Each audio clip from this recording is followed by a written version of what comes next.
כלים לשלום פנימי בזמן מלחמה. תוכניות מיוחדות ברדיו מהות החיים. כולנו יחד בלב אחד. אנחנו בשיחה עם הרבה ספיר נוימן אייל, משכן הכוונה, שידור משותף שלנו, לכל מי שחפצה נפשו בהרחבת הראייה, בימים שמאוד מאוד מאתגרים אותנו, גם מבחינה רגשית, ולא רק, גם מבחינה רוחנית, גם מבחינה שכלתנית, דברים שהדעת לא יכולה לקלוט. שאני מרגיש דברים שחווינו וראינו, שהתודעה האנושית, 7 לאוקטובר 23, בחוויה שלי, רק על עצמי ידעתי לדבר, למרות שאני כן יודע שאני משקף עוד לא מעט אנשים, לא יכולים לקלוט את הדבר הזה, מה שהלך שם. וברשותך ספיר, קודם כל שלום לך, ותודה שאנחנו עושים את השיחה הזאת. ואם ברשותך אני אתחיל מהמקום הכי שעלה לי ישר, הרי אנחנו תמיד מדברים על זה שהדברים מתחילים מתוכנו, זאת אומרת שיש השתקפות של המציאות החיצונית והפנימית כל הזמן, שביכולתנו דרך המציאות הפנימית שלנו ליצור מציאות חיצונית, והמציאות החיצונית הניבטת לנגד עינינו מראה לנו הרבה פעמים מה אנחנו צריכים לשנות בתוכנו. קודם כל את יכולה לערער על ההנחה הזאת שאני מדבר עליה, כמובן, כל מה שאני אומר הוא עם סימן שאלה, שום דבר הוא לא עם סימן קריאה, אבל מעבר לזה רציתי לשאול, הרגשתי שהיו דברים שהם מחוץ למשחק, זאת אומרת, אני אומר, מה שהתודעה שלי לא יכולה לקלוט, איך הוא יכול לשקף משהו בתוכי? משום שהוא משקף את הגבול את גבולות בוא נאמר, את גבולות המציאות. הדעת האנושית והרגש האנושי והנפש האנושית לא יכולה לקלוט מעשים שהם בעצם מעבר לגבול של הצלם שלה. זה לא רק הצלם שלה, זה מעבר לגבול של הצלם האנושי. זאת אומרת שמשהו מעבר לגבול מסמן את הגבול. זאת אומרת, זה המקום שהאנושות, אפשר לומר, בהתנהלות שלה יכולה לקחת אותנו, ושם אנחנו צריכים לעשות בחירה ולומר, זה לא, לשם לא. זאת אומרת, אם האדם יכול להידרדר מחוץ להגדרת האדם, כי זה מחוץ להגדרתו. זה לא רק, זה מחוץ להגדרת כל נפש חי. כן, נפש החיה. עכשיו, אנחנו יכולים לראות זאת אומרת, שלא במקרה, כל האירועים האלה מתרחשים בחשוון על פרשת נוח שמלאה הארץ חמאס. אז בלי להיכנס לאחד לאחד, מה זה בעצם העניין של החמאס? העניין של החמאס בעצם אומר, מה בני אדם עשו עם הבחירה שניתנה להם. כן? לאיפה הם לקחו את מרחב הבחירה, את מרחב האחריות שלהם על עצמם, על הבריאה, על אחרים, לאן הם לקחו את זה?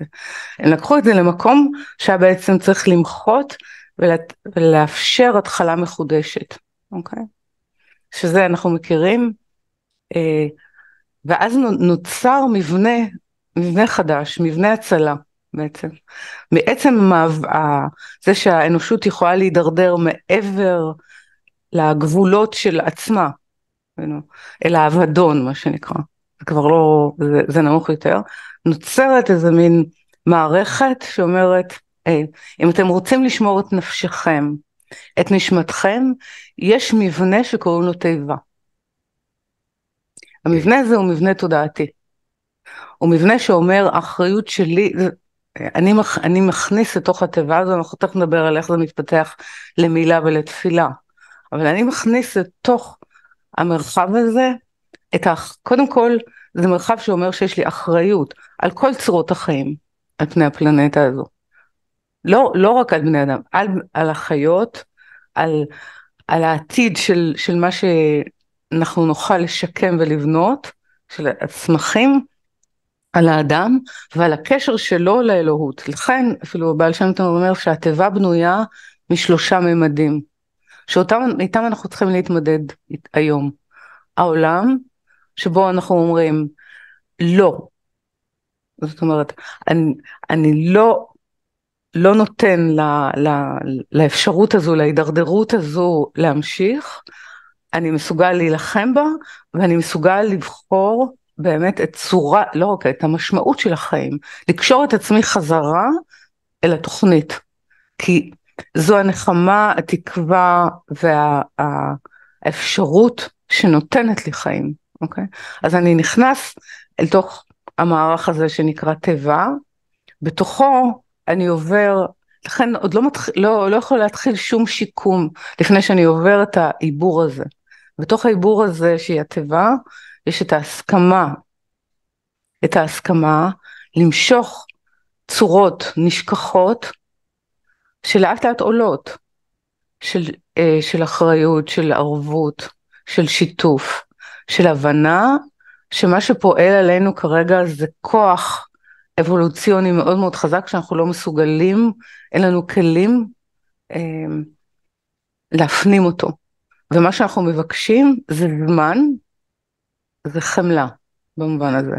זה חמלה ורחמים, רחם זמן, להקל את איך אנחנו צריכים לעמוד מולו. אנחנו מבקשים שיורו לנו. Okay? וזה נותן איזה מין מרחב נשימה של הבנה, שכל מה שמתרחש, לא מתרחש כדי להכות סתם את האנושות, או להכות סתם את ישראל, הוא בעצם מתרחש, זה איזה מין מגע, שמבקש מאיתנו, או חומל עלינו במידה רבה, ורוצה להכין אותנו, אפשר לומר, לפאזה הבאה שלנו, להיותנו קרובים יותר, לצלם, לתוכנית, לטוב. Okay? אז זה כאילו המבט של הזמן, של הטבע. אני רק רוצה לומר שלישראל, חודש חשוון הוא מאוד משמעותי, כי זה החודש שבו היה צריך להיות מוקם בית שלישי, או בית שני ונדחה, ולכן יוקם בו בית שלישי. בית שלישי הוא תודעתי, אבל מה שדחה את זה ההתפרקות של ממלכת בית דוד. אוקיי? אז זה קודם כל קורה לנו, אבל הדגם הזה של הטבע של ישראל שהייתה מוכנה לתת לעצמה, לפרק את עצמה מבפנים, ולכן היא גלשה למפגש בלתי אפשרי עם מה שאי אפשר שיקרה. זה שקרה זה לא אומר שזה בתחום המותר. מה שקרה זה מסמן את מה שאסור, את מה שלא צריך לקרות. Okay. בואי נדבר רגע עוד קצת על הטבע כמטאפורה, כן. רק לתת על זה, להרחיב קצת למי שככה יותר קשה לו אולי להתחבר, מה זו טבע, מה זה אומר לנו, הטבעת נוח הזה כמושג, זה סימבול. זה מבנה ההצלה הנפשי והנשמתי של האנושות. זה כדי שיהיה לה המשך, וכדי לחבר אותה, זאת אומרת, לתת לה את האפשרות, להתחבר מחדש, מה שנקרא, למקור החיים שלה, למקור המשמעות שלה. זה מין, איך נקרא לזה, יש חדר חמצן כזה. כשאתה נכנס לשם, כשבאמת שנעלם לך האוויר, או שבאמת אין שום דבר אחר, ואתה מחבר את עצמך לעצמך, לעצמי האמיתי שלך, לתוכנית, כאילו משהו בכוח כאילו מחבר אותך לתחושות, לגוף הכללי שממנו נגזרת, שממנו נפרדת. Okay. אז אפילו יש אמירה של הבעל שם טוב שהטבע, בוא נאמר, הקומות שלה, המבנה שלה עשוי מהעולמות, זאת אומרת, מהמציאות שבאה, מתפיסת המציאות שלנו. ובתוך תפיסת המציאות הזו שנקראת עולם, יש גם מה נעלם מאיתנו, אוקיי? ומה נותן לנו עילוי, מה הוא משותף לנו. אוקיי? אז הדרגה הראשונה היא עולמות, זה דרגת, אם תרצה, הנפש. הדרגה השנייה היא הנפשות, הנשמות, שזה אומר תודעה שיש בה את הכוח של הריפוי, של החיבור, של המשמעות, של המוסר העליון. ואז יש הקומה השלישית שהיא האלוהות, החלק הנשמתי שלנו שקשור לאלוהות, זאת אומרת, קשור ליכולת להשפיע טוב. אוקיי? אז כשאנחנו נכנסים לתוך המבנה הזה, אוקיי? שזה, עכשיו, איך יש לנו, נשאלת השאלה, אני מבינה, אנשים יכולים להגיד, אני מבינה שאני מדברת כרגע על מבנה סימבולי של התודעה, לאן היא צריכה להתכנס. אז תני לי מקום. איפה היא מתכנסת? לעמוד התפילה. עמוד התפילה זו הטבע. אבל למה עמוד התפילה הוא טבע? משום שיש שם יושרה. יש שם בתפילה, בעמוד התפילה, קודם כל מה שנקרא הנכונות לעמוד למשפט. זאת אומרת שאני נכנסת לתיבה, אני אומרת, לא אני בורחת מאחריות על העולם. אני שמה את עצמי למשפט על איפה לא הייתי מספיק אחראית על העולם. איפה אני צריכה ללמוד את הצורות שבהן אני יכולה לקחת את האחריות שהיא טבעי, טבע נשמתי, אפשר לומר. כן? אז קודם כל אני עומדת שם, ואז אני יכולה לבקש. אז אני יכולה לפלל, אוקיי? זאת אומרת, אז אני יכולה להתקלל, אפשר לומר, בצורך האנושי כולו, ברגע הזה, בצורך של ישראל, לומר, כן, מתוך המקום הזה שאני מבין שבגדתי בזהות, שיחקתי קרוב יותר באני ואפסי, ואני יודע, ורמסתי את האחר בכל צורה אחרת, חמסתי אותו, ובמובן הזה, אם הכנסתי את השפה הזו, אני רוצה לסגת ממנה, הבנתי את הגבולות, אני רוצה לקחת אחריות, למד אותי, תן לי את העליון, אני מבקשת, תן לי את היכולת לראות, איך אני יכולה להתנהל אחרת בעולם, כדי שהעולם יחזיר לי מציאות של טוב. אוקיי? אז אני נכנסת לתיבה כדי לנהל את הדיאלוג הזה. אז זה מחייב גם את הלימוד, וזה מחייב את הבירור הזה, וזה מחייב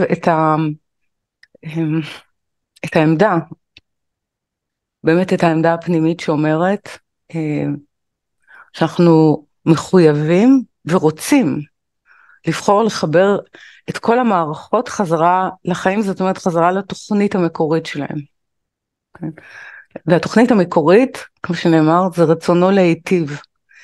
איך קורה שרצונו להיטיב הופך בפרשנות של הכלים שלנו, באופן שאנחנו תופסים אותו, לא רק לאיסורים וסבל, אלא לאופן שבו אנחנו רואים שיש זליגה של האנושים מעבר לגבולות של עצמו. כן? אז אני לא מקבלת את זה, זאת אומרת, זה לא שאני צריכה להסכים לזה. להפך, צריך להיות שם, לא בעניין של אני מתעסקת עם הפרטים. הנפש לא יכולה להתעסק עם הפרטים, היא לא בנויה להכיל את זה, היא לא בנויה להקל את זה בכלל. אז מה שהיא יכולה, זה לאבד כאילו לאבד את הכוחות שאיתם היא כן יכולה לשקם ולעבוד. אז לכן אני צריך לשים שם לא. אני צריך לומר, זה דבר שאני אלחם שהאנושות לא תגיע למצב הזה יותר. אז מה אני כן יכול לעשות? למה אני צריך לחבר את עצמי ואת האנושות? לאיזה מקור, לאיזה שורש, לאיזה אינטליגנציה, לאיזה ידע, לאיזה עמדה, לאיזה מצפן מוסרי. כן? כי הרבה ממה שאנחנו רואים זה שבירה של המצפן האנושי, של המצפן המוסרי האנושי, הוא פשוט שבור. זאת אומרת, אם אנחנו רוצים להסתכל על מה אנחנו רואים, אנחנו רואים שבירה של המצפן המוסרי האנושי. לפעמים גם בתגובות של העולם. כן. כן? זאת אומרת, אז הטבע, במובן הזה, למשל, הזוהר קורא לעצמו טבע. אוקיי? הוא אומר שההתכנסות הזו של חבורת הזוהר, הלימוד המחודש שלה, של המאור הזה, של התורה, יוצר את האפשרות של החיבור הזה, של להציל את האנושות מעצמה. כן? זה בעצם טבע, זה להציל את האנושות מעצמה, לתת לה איזו תמונה של מה היא צריכה להיות. אז זה אומר, זה טבע שנבנתה בשביל דור אחרון, בשבילנו. כן? זה מארג לא רק של ידע, זה מארג של איך הנפש צריכה לבנות את עצמה. איך הנפש צריכה לבנות את עצמה על פי, אפשר לומר, המושגים של הנשמה. זאת אומרת, באמת ברגע הזה, האדם צריך לחפש איפה הוא יכול להיות מועיל בתוך הקשרים שלו מסביבו. זאת אומרת, איפה הוא מחדש ורואה את הפנים במאמץ, באמת במאמץ, לחפש לראות מחדש את הפנים האלוהיים באחר. המורה שלנו לעניין הזה הוא דווקא יעקב. כשהוא הולך לפגוש את עשיו, התיקון הגדול שלו, ואז אפשר לומר, איך הוא מתנהל אחרי לכאורה הניצחון במאבק, עם השר, עם השליטה שמקיימת את אני עשיתי, זה הכל בזכותי. כשהוא נפגש עם עשיו, הדבר הראשון שהוא אומר לו, זה אני רואה בפניך את האלוהים, ראיתי את הפנים שלך בתוך האלוהות שלך.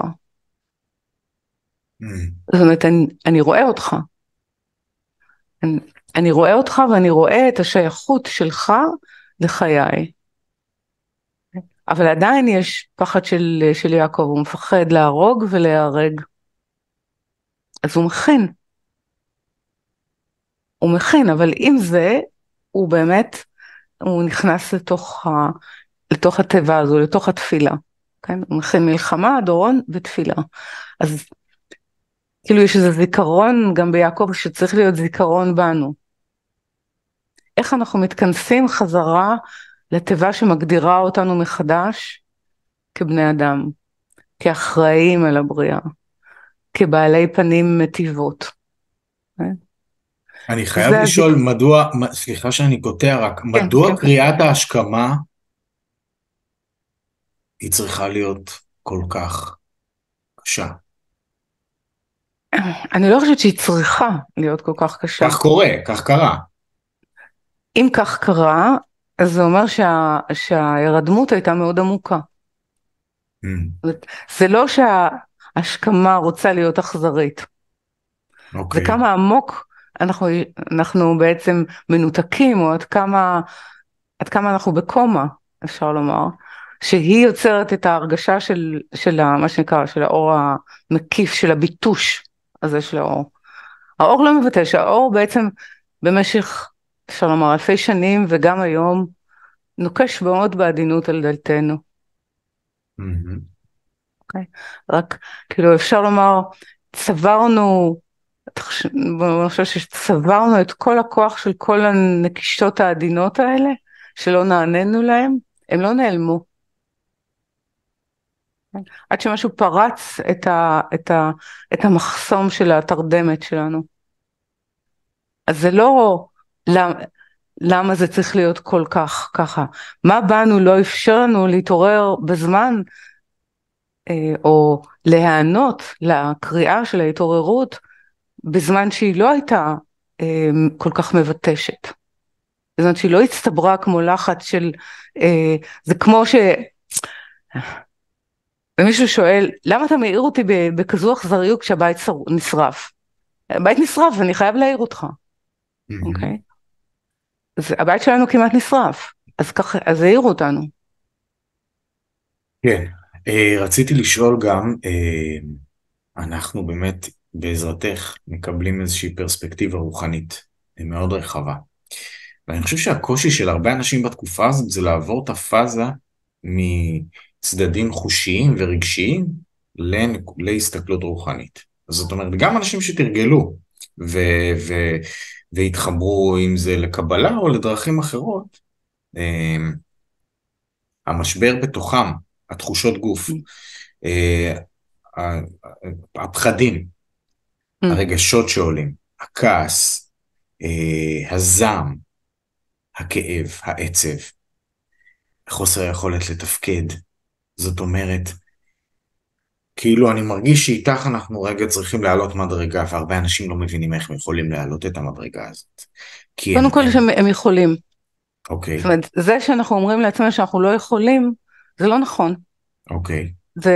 קודם כל, זה סוג של הכנעה, מהמם, במובן הזה. כן יכולים, יש קבוצה שלמה שאנחנו לא הפסדנו יום לימוד אחד, מהמם, המשכנו ללמוד, אף אחד לא התמוטט, וכולם עברו את אותו דבר מהמם, שכל ישראל עוברת, אוקיי?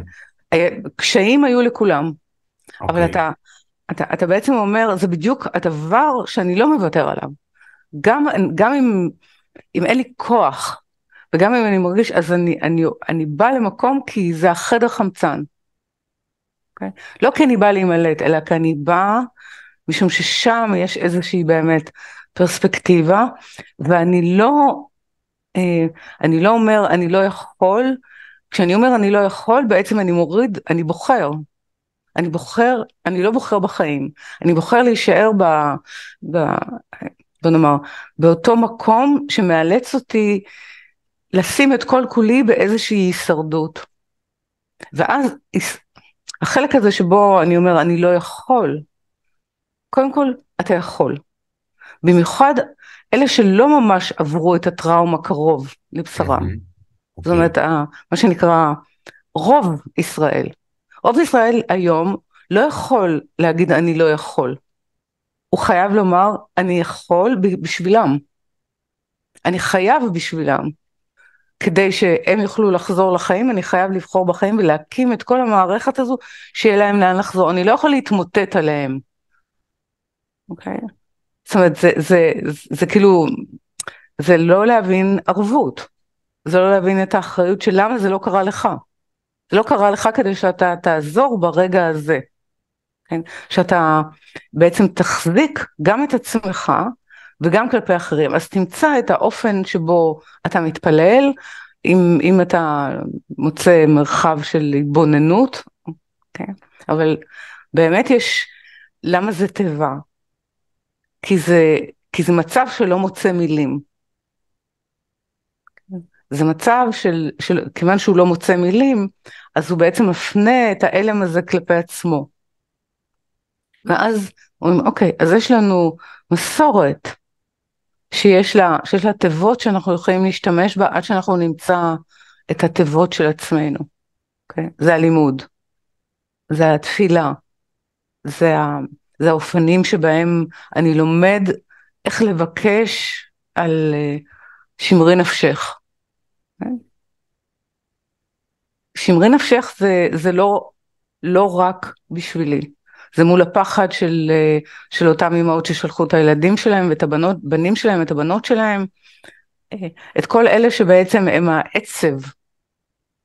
אז אנחנו צריכים להיות האור. האור שנותן לו את המבנה של הגוף הזה, שיש טעם להמשיך לבחור איתו בחיים. זה בסופו של דבר הסיפור האמיתי של העקדה, שיצחק בחר בחיים. ויצחק זה אנחנו, במיוחד הארץ ישראלים. זאת אומרת, היצחק שנושא את הזיכרון גם של המשרפות של אור כסדים, וגם של המלחמה בתוך הארץ על חייו, אוקיי? בוחר בחיים, אוקיי? יורד מן המזבח, אבל הוא יורד מן המזבח עם הזיכרון של לשם מה, ואנחנו צריכים להחזיר לעצמנו את הזיכרון הזה. אז אי אפשר להגיד היום אני לא יכול. אתה יכול, זה עניין של רצון, ואת הרצון אני צריך לבקש עזרה לבנות. זאת אומרת, רצון זה באמת הצורה שאני נותן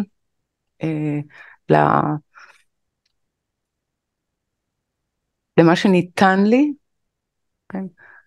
כאפשרות.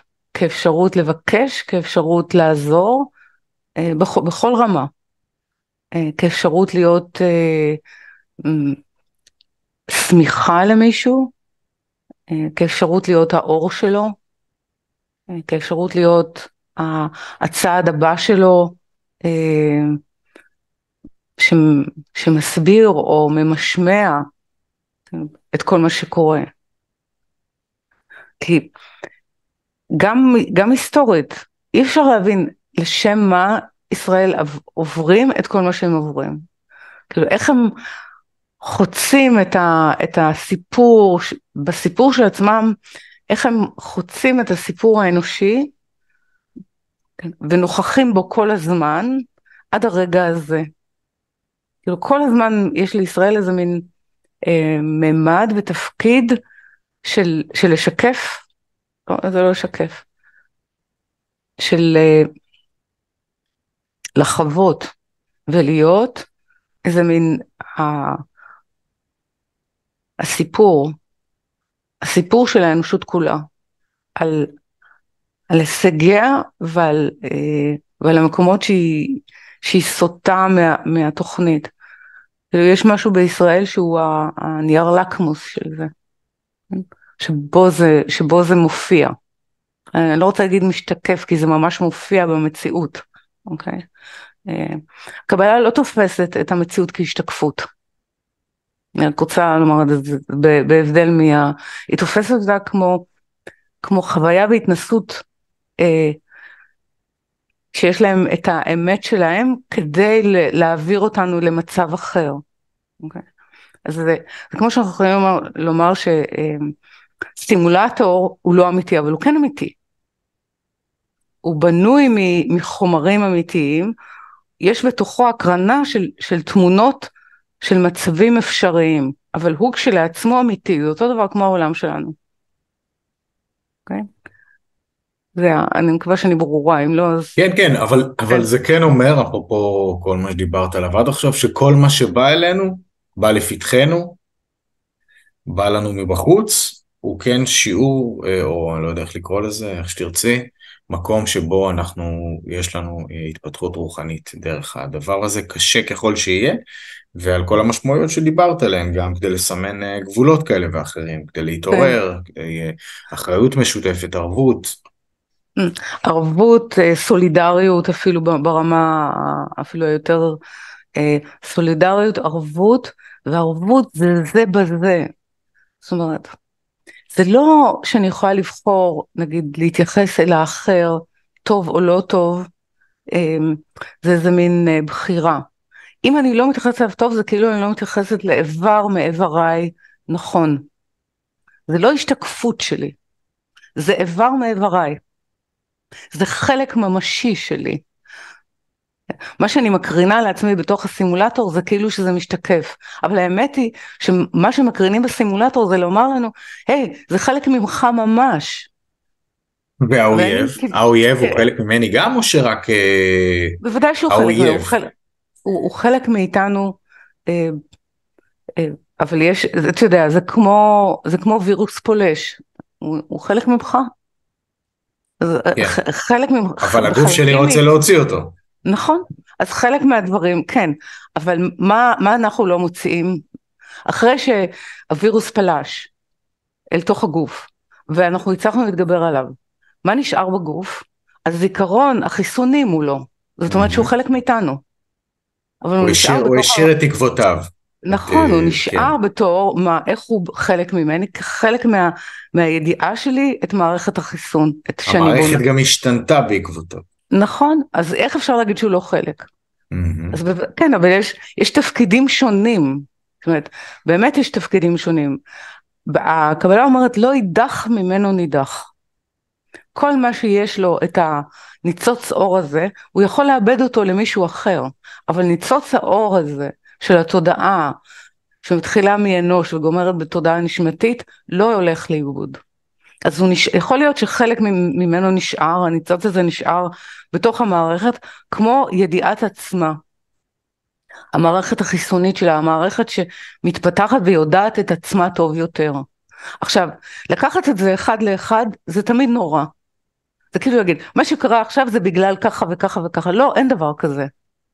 אין לנו מושג במשפטי נשמות, אין לנו מושג במערכתיות, אבל מה שכן יש לנו מושג, זה שבטוח זה מערב אותנו, ויש פה אחריות שלנו, ואנחנו מבקשים להיות מסוגלים לנהוג, להיות אחרים, אחרת, שותפים יותר לאור שמנסה להביא אותנו לעוד צעד באבולוציה, ופחות להיות החלק המתנגד, הדוחה שלו, או זה שפורץ את הגבולות של עצמו.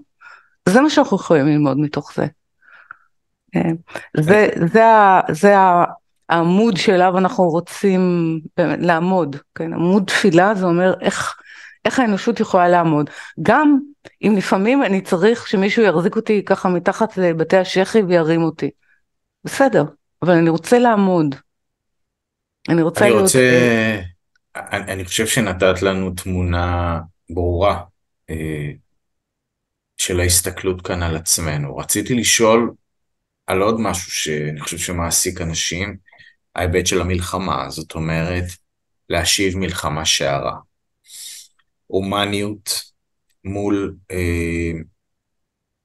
להרתיע, מול כאמור אויב אכזר שמאיים על הקיום שלי, אוקיי? התודעה הכי הישרדותית שאנחנו התעוררנו אליה פתאום בצורה כל כך חזקה, זה מעורר בנו את כל המנגנונים הכי הישרדותיים שלנו מצד אחד, מצד שני, כמו שאמרתי, בכולנו עלו רגשות קשים ותחושות, ואז מאיזה מקום אני פועל?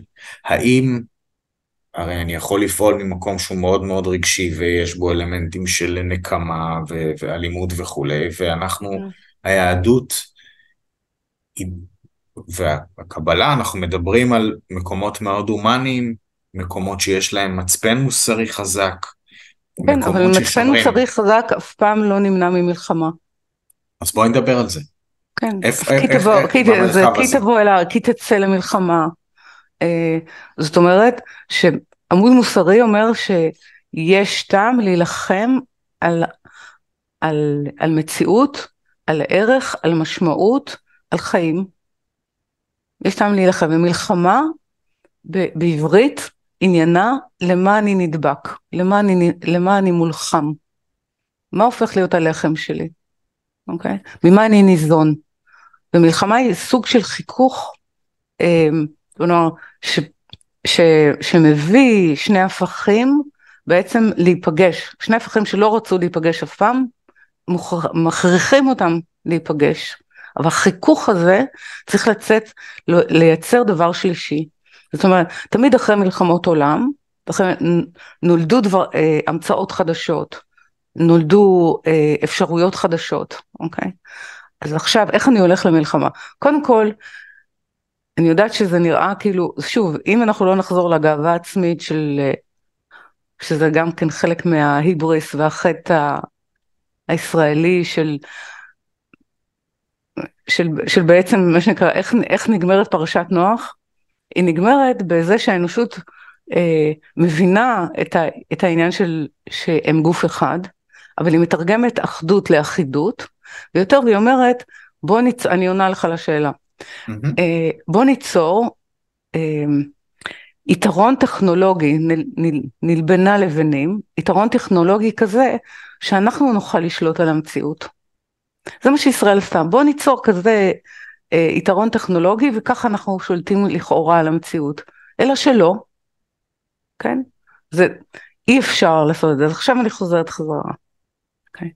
אם בעצם אנחנו אומרים שאנחנו רוצים להילחם ומשהו עכשיו עוצר אותנו, כדי שאנחנו לא ניכנס למקום הזה מתוך נקמה, אלא מתוך ידיעה איך אנחנו מבטיחים חיים. זה המוטיבציה צריכה להיות. לא, אני רוצה לנקום תסרטי הנקמה שרצו במוחות הישראלים בשבועיים האחרונים, באמת יכולים להזין הרבה מאוד סרטי סיינס פיקשן וסרטי פעולה, אין ספק. כאילו משהו אמר, תרדו מזה ותשאלו איך אתם יכולים, לאיזה מלחמה אתם יוצאים, עם מה אתם רוצים להתחכך כרגע כדי לאפשר חיים לכם, ואולי חיים גם לחפצי חיים מהצד השני. למי שחפץ חיים, ומי שלא חפץ חיים, כן, אז צריך לשלוח אותו למה שנקרא לסיבוב נוסף. זאת אומרת, כי אצלם יש איזשהו קידוש של המוות אפילו, נוכל לומר. נכון, אז בנקמה זה אומר, מה שנקרא, ילך כל העולם. כן, לא. המלחמה אומרת שיש לי על מה להילחם, ואני רוצה להילחם על הערך של החיים, ושל האיכות שלהם, ואני רוצה לאפשר את זה לי, לאנשיי, ומתוקף זה שאני אסלק את אלה שלא מאפשרים את זה, זה גם יאפשר לכמה אנשים בצד השני חיים. זה מלחמה ראויה. יש דברים שראוי להילחם עליהם. הקבלה היא לא פציפיסטית. היא אומרת שכן, יותר מזה, כל המהלך של המסע הרוחני הוא מהלך של מלחמה. הוא מלחמה בטבע הזה שרוצה לקחת לעצמו. המלחמה היא בעצם המקום שבו אנחנו מכירים את האופן שבו הרצון לקבל שלנו משתמש באנשים, משתמש במשאבים, משתמש באור, לא משתמש, מנצל אותו, מבזה אותו. כן?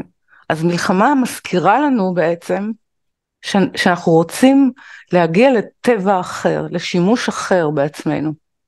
כן? אז צריך מלחמה. זאת אומרת, שלום זה אחרי שעשיתי מלחמה.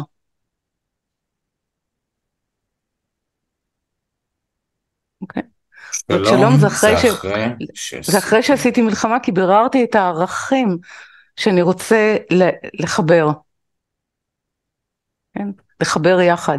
אפילו שהם ערכים הופכים. כאילו, בוא נאמר, הערכים הכי הופכים זה הטבע האנושי מול הטבע האלוהי. צריך איזושהי מלחמה, וזה עובר דרך בעצם האופן שבו אני בונה מוסר שהוא מעבר לאג'נדה שלי, מעבר לאינטרסים שלי, שהוא יותר קרוב, בוא נאמר, לתוכנית של הבורא כלפינו. אז אני חייב לחכך את הדברים האלה, כדי למצוא את האופן שבו אפשר לחבר אותם, ואז נוצר שלום. אבל מי שלא מוכן להילחם, לא יהיה לו אף פעם שלום. וואו. אם מישהו יש לו אשליה אחרת, באמת אני מצטערת, זה כתוב ככה, כי תצא למלחמה, אז תבוא אל הארץ. כל העניין הזה של, יש לנו חיות, והבחירה, חלק מהבחירה בחיים, זה הנכונות להילחם עליהם. זאת אומרת, להעריך אותם, לתת להם חשיבות, ולומר, כן, כדי שיהיו חיים אפילו אחריי, אני מוכן למסור את חיי. וואו. תשמעי, יש בשיחה הזאת המון רעיונות ודברים שצריך להכיל, הם מאוד חזקים, ואני קודם כל מודה לך, זה דברים מאוד חשובים. אני פשוט מדבר גם על זה שזה מצריך אותי, אבל כן, לתחום את השיחה הזאת, כי אני חושב שאדם שפוגש גם את הדברים אולי בפעם הראשונה, יצטרך לצפות ולהאזין לתוכנית כזאת כמה וכמה פעמים, יש פה המון המון המון דברים שהם, כאילו אני מרגיש צורך שנתחום את זה, ואנחנו בימים הקרובים נקליט עוד שיחה, זאת אומרת לתת גם לאנשים להפיץ את זה, לתת להקל, אני אומר את זה דווקא בגלל הדברים שיש בתוכנית, אבל רציתי לשאול לסיום השיחה הזאת, אם יש משהו אחד או שניים שהיית רוצה שאנשים רגע ייקחו איתם, אם יש משהו לתרגל, אם יש משהו להתבונן, צד על הדרך, אפשר לקחת המון דברים ממה שאמרת, כל אחד יכול לבחור מה הוא לוקח, אבל אם יש משהו שהוא איזה קולינג, איזושהי קריאה שלך, שנראה לך שנכון כרגע להניח לאנשים בנקודת הזמן הזאת. התוכנית מוקלטת, אני רק אגיד מתי, ב-25 לאוקטובר, 25/10/2023, חשוב לי להגיד את זה, כי אנחנו בתוך איזשהו תהליך, וכן דברים הם דינמיים, אנחנו בתוך איזושהי תקופה, אבל יש גם משמעות לדברים שאנחנו עוברים בתוכה, עם כל מה שעולה בנו, והיכולת שלנו. ולקחתי את זה שאנחנו יכולים להתמודד גם מבפנים וגם מבחוץ, כן. נכון, כן. כן, יש לנו את הכוחות האלה, אנחנו רק צריכים, מה שנקרא, לגעת בהם, לבקש אותם, to tap into them. יש בנו אותם.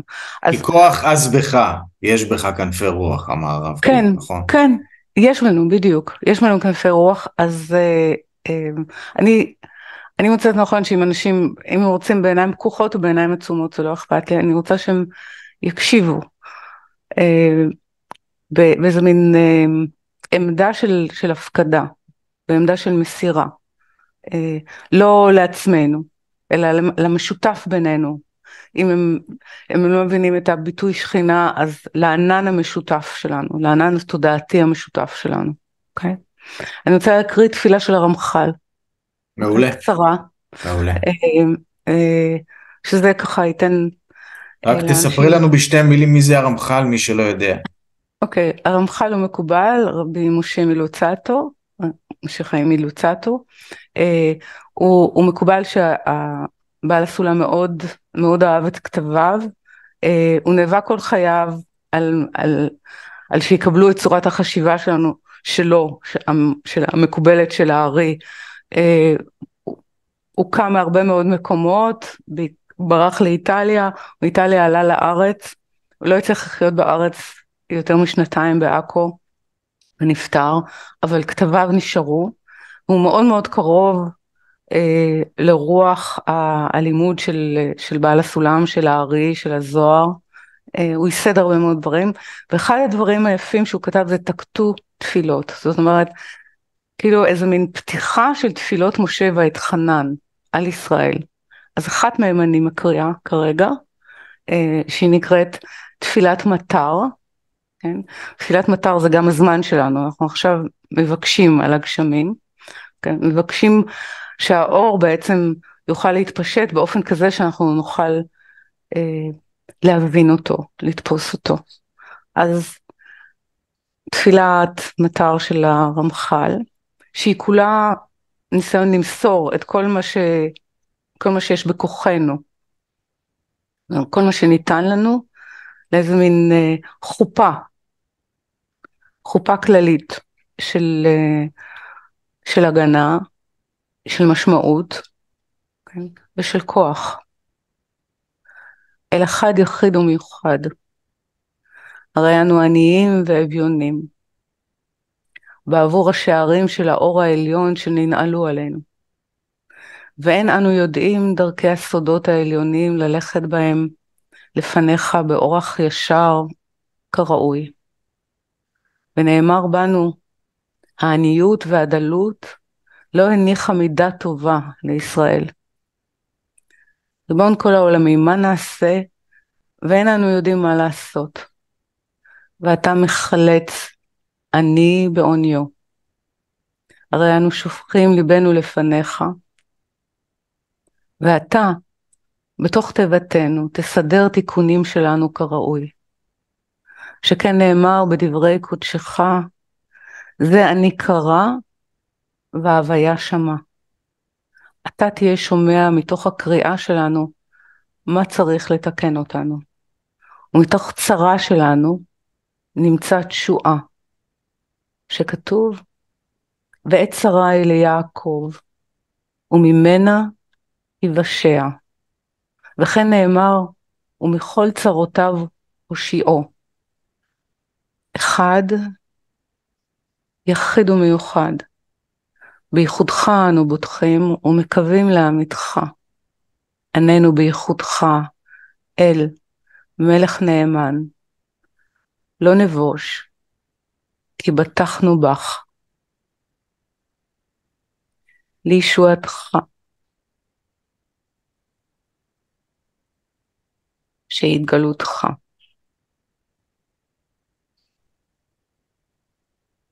לישועתך, הביתי הוויה. תודה על המילים, תודה על השיחה. אנחנו ניפגש שוב בימים הקרובים. תודה אסי. תודה לך על הדברים החכמים, החשובים והמאירים, א', שאת מביאה לעולם. תודה לכם על הצפייה, על ההאזנה, משכן הכוונה, רבה ספיר נוימן אייל, רדיו מהות החיים. אני אסי זיגדון, שנדע ימים שקטים ושנעשה כל שביכולתנו להביא אור. להתראות. כלים לשלום פנימי בזמן מלחמה. תוכניות מיוחדות ברדיו מהות החיים. כולנו יחד בלב אחד.